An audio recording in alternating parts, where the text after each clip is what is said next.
وكان ربك قديرا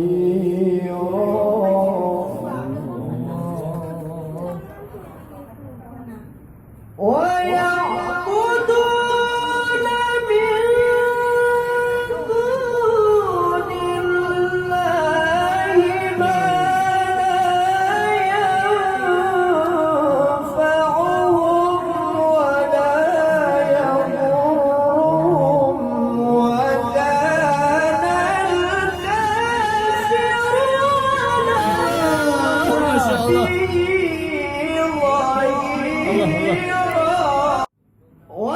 والذين لا يدعون مع الله إلها آخر ولا يقتلون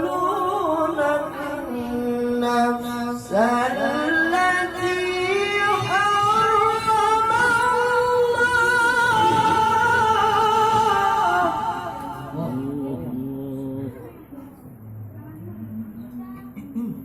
ولا يقتلون النفس التي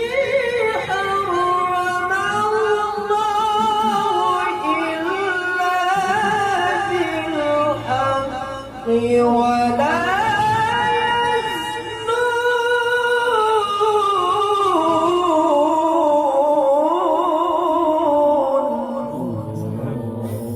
ومن يفعل ذلك يلقى أثاما